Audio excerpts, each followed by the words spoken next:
Still no gym, and still no compensation for the bug that we just had. But the show must go on.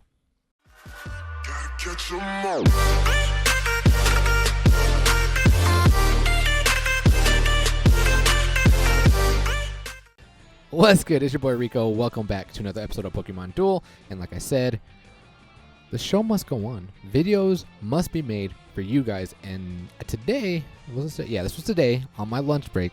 I actually had a really good, I think I had a great match. And I actually want to do something a little different. I kind of want to go I want to do a deep analysis of the match. Because I was thoroughly impressed with the opponent that I played against. We are going up against Vietnam, and we were watching their point of view. And I look at this deck, I'm like, well, this is just a, whatever, probably free-to-play player, that's fine. He's got his Rotom, like level 3. He's got his Coco, not even level 5, level 3. He's got 2 Poliwhirls who do have evolutions, and then he's got a Popplio that only has, I think, 1 evolution. And my opponent has a Hariyama. A Hariyama that is level 5.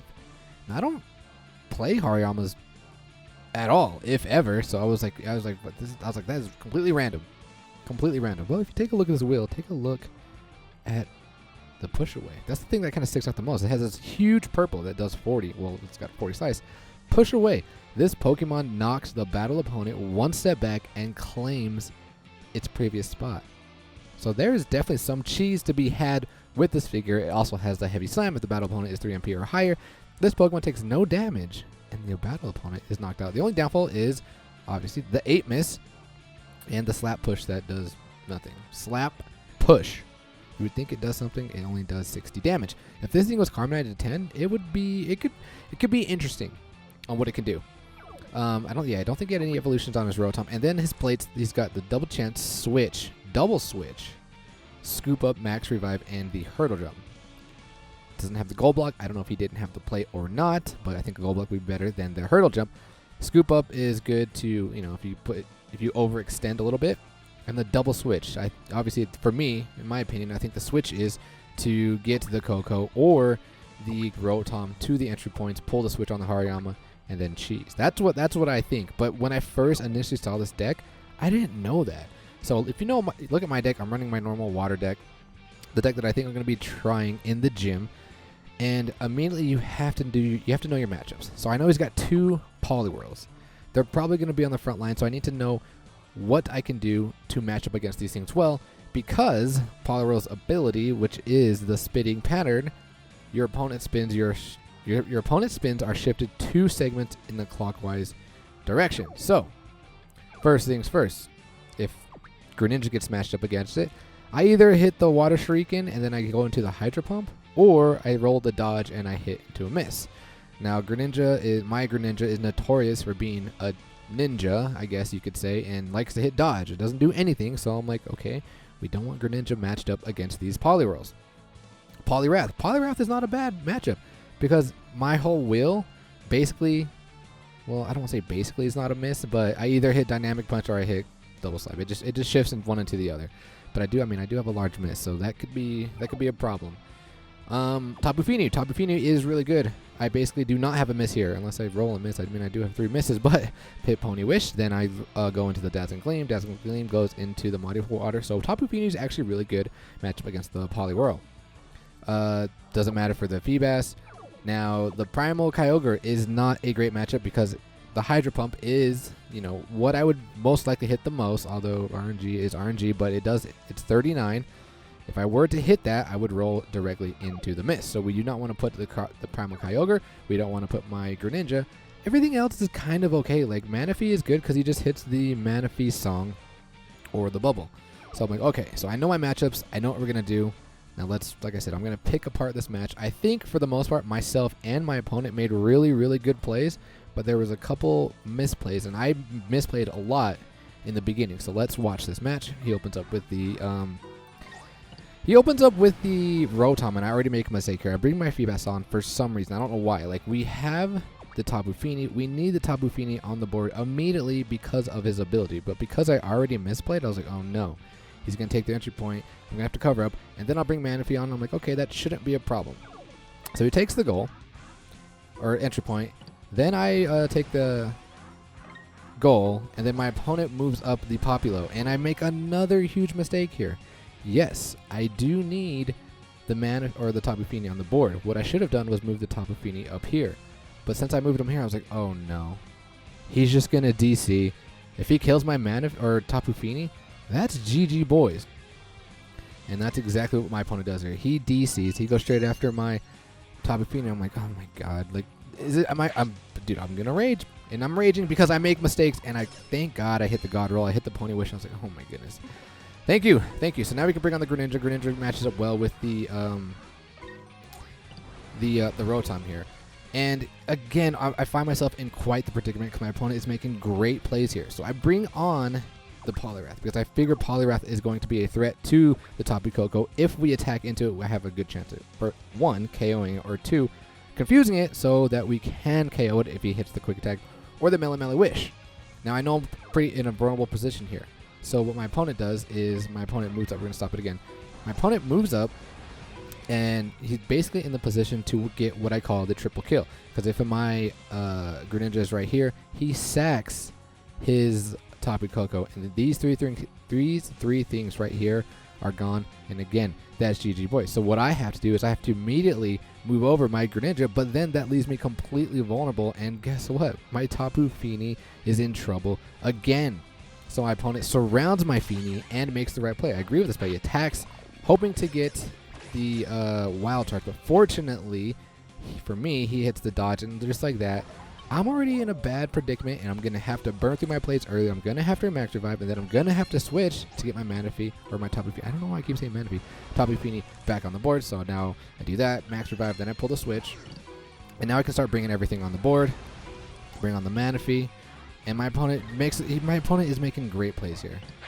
We're going to stop and talk about this again. So I bring the Manaphy on the board because I want to surround this Rotom. I want to get this Rotom out of the way. But my opponent makes a great prediction of that, and he moves this Hariyama onto the board to prevent me from doing that. So my next best play is I have to attack the Koko. I have to get this thing off my entry point so I can bring on my other figures. So that's exactly what I do. And as soon as I did that, I was like looking at my opponent's plates. I was like, does he have the Max Revive? Yes, he does. So I think the correct play here would be to Max Revive and to apply pressure to still seal up my entry points. So he moves back his Popio. I'm like, okay, so now we can bring on Greninja. And that's exactly what he does. He Max Revives, he knows, and he goes right next to his Popio. So now I can't surround here. And I'm like, man. I thought about sacking, but I was like, no, I'm not going to. But I was like, dude, this man is making plays. So I'm going to play the Sphere. He moves up. I have to move my Greninja. I don't want to get surrounded. I'm going to move up my Tapu Fini the following turn because he moved up his Poliwrath. And now that threatens the Poliwrath. It threatens the surround, so that he has to back off. And I'm like, okay. But the thing is, we can advance with the the Tapu Fini. Excuse me, the Tapu Fini. And can I just say, why is Poliwhirl a Hypnosis god? Okay, that's one time it hit Hypnosis. And I'm like, all right, if you attack me, I'm fine. I'm just going to hit attack. We can threaten game right now. Please, let's hit Muddy Water. GG boys, let's go. So my opponent, I think, makes the right play here. Does not attack there with the Poliwhirl. Scoops up because I have a large miss with that Muddy Water because it's a purple, and attacks, and he gets the Sing. And I'm like, damn. My man is making plays. Let's go. I like it. This is actually a good match. So I'm going to move forward. I'm going to attack this Greninja because, or not this Greninja, but the Tapu Koko because I have good odds at taking it. Look, what? Greninja hitting double Water Shrieking? Like, how? How is that possible? And unfortunate for my opponent, he does roll the miss. And I get the Hydro Pump. And now we can start moving forward. And what I decided to do here is I want to stop.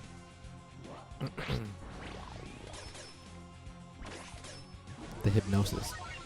So what I had to do here is I wanted to attack the Poliwhirl because I didn't want my Tapu Fini to get surrounded the following turn. So if I remove this, I would be good. But that doesn't happen. He does hit the Hypnosis. And because Tapu Fini is there, I do not get the sleep, but I do lose my Tapu Fini right there. So my opponent's moving up with his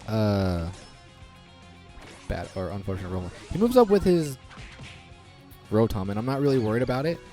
But then he pulls the switch here, and we're actually going to talk about this. He pulls the switch, and as soon as he did that, I was like, oh my god, I'm about to lose right here. I wish this would like stop right on cue. I'm like, Greninja, all you gotta do is hit a roll here. All you gotta do is hit an attack, and thank god he does hit the attack. I do have the Manaphy, I do get the buff, and I'm like, thank god. But I did not know what this thing could do. Okay, so let's take a look at it. Push away. This Pokemon knocks the battle opponent one step back and claims its previous spot. So my first instinct was like, all right, let's just move Kyogre right next to the Feebas. Does that negate it? I don't know. Like I said, I don't have any history playing against the Hariyama. So what do you guys think I should have done there? Do you think I should have just moved the Primal Kyogre? Because if it doesn't move back both figures, is that the correct play? Or do I chance it with the Greninja, because Greninja has decent odds? But I mean, there have been times where all Greninja had to do was land an attack, and I DC'd and I hit double dodge. So I don't know. I think the Primal Kyogre would be the safest. But again, I don't know if I would be safe doing that, because I don't know if it knocks back both opponents. I think it would say something like that. Like, doesn't Tapu Fini 1D water? The battle opponent and one neighbor directly are knocked back one step. So maybe, yeah, maybe that was just a misunderstanding on my part. I definitely should have moved the Primal Kyogre, but fortunately got lucky with the Greninja. So I'm going to take entry point here. I'm going to try and start doing things. All I got to do here, all I have to do here is knock out this Coco. Then I can take the entry point, and we're in pretty good shape. But like I said, Ninja likes to be a ninja here and roll dodge. I'm like, all right, whatever. Attacks my Manaphy. My Manaphy does get the Water Song, and the Water Song, if you guys don't know, you can one Watermon that is not a frozen or sleep or I think status conditioned moves within its MP range. I don't think I was in any position to like do anything. Like I could have moved him here, I could have moved him around, I could have moved my figures. So what I decided to do, I didn't know exactly what to, I just moved the Popplio. So my opponent sacks here. I agree with this play because now he can bring on the Poliwhirl. And he's going straight after my Primal Kyogre, and I have to immediately move my Manaphy. I'm like, no, you are not attacking my Primal Kyogre. I get the Manaphy song again, and I'm going to move my Greninja back because I want to start moving my Greninja on this side. My opponent sees that, and he goes straight after my Manaphy. I'm like, oh god, please don't make the Manaphy song again. I'm like, okay, let's go. Let's just move you over. And now I'm going to threaten this around here. My opponent attacks again. I'm like, let's go, Manaphy. And the Manaphy dies here. And now my opponent can attack with his Poliwhirl. So I have to threaten game here. I have to go for the attack. And again, how many times is that? Is that 3 times we're going to stop? Hopefully it doesn't go. How many times does Poliwhirl? This thing is the Hypnosis Master. Like, look how little it is. It's 24. And it hits it every time. Like, I was so salty there. But I had to apply the pressure because I knew the Poliwhirl into my Primal Kyogre is going to happen. And then if he knocks that out, like, dude, I'm in trouble here. And he gets to sleep, and I'm just, like, super pissed off. So my opponent goes straight after the Primal Kyogre. And I'm like, here we go. And, yep, boom. Just like that, Primal Kyogre is gone. However, I do have the other Kyogre. And let's stop and talk about my, like, the base Kyogre. Base Kyogre does pretty well against Poliwhirl because my biggest thing here is the Tidal Wave. If I hit the Tidal Wave, I go into the Hydro Pump. So this it's pretty decent. I basically have to hit the dodge to roll the miss for the Poliwhirl to KO me. So I choose to move up. We unsleep our Poliwrath, and now all we have to do is go after this Popplio. So he attacks again, and hello? Like, Zoro is the #1 gold attacker in the game. Poliwrath is the #1 sleeper in the game. Like, really? So I DC here. I'm like, Greninja, just like, let's go. All you got to do, let's go. Boom. Hitting the double water shrieking again. I'm like, oh, my Greninja's doing something. Let's go. Now, this is where I think my opponent makes a mistake. And I think this might be the only mistake, honestly, in the game that he made. Like, I made a lot, and I think this is the only mistake he makes, which is he has to move here. I move here. I do not attack. Now let's take a look at the goal here. Poliwhirl is confused. Now I know all he's doing is hitting Hypnosis, but his will, the majority is that Water Gun 51. If he attacks my Poliwrath. If he hits that water gun, then I am asleep because it's going to shift into Hypnosis. But instead, my opponent decides to attack with the Hariyama, and he rolls the miss. And I was like, damn, this could have went either way. I felt like my opponent played so well, but fortunately for me, at the end, he makes the play that I don't think I would have made. And he just wants to attack again and gets Hypnosis again. Like, I'm done, man. Like, I'm done. Like, how is that possible? Like, I don't get it. I don't get it. But I wanted to bring that match to you guys. Like I said, I wanted to go in through a deep analysis, and I hope some of you guys do that with your matches. Like, I hope you guys don't just look at the matches that you win. I hope you analyze the matches that you lose as well and just learn from it, because there's a lot of matches that I win, that I lose, that I go back and I watch, and I'm like, oh, dude, I made such a huge mistake here, or I can improve here, I can do this better, I can do this better. That's how you get better. Practice, experience, and analyzing your gameplay. But we're going to cut it there. Tomorrow's Saturday. Can we please get the gym tomorrow, because I want to stream. I don't have much time yet tomorrow. I'm getting my hair cut early in the morning at 9, and I have to do some stuff in the afternoon. So between like 10 and 2 to 3-ish, I can probably stream in that window, and hopefully it's the gym. So we're going to cut it there. Until then, ladies and gentlemen, peace.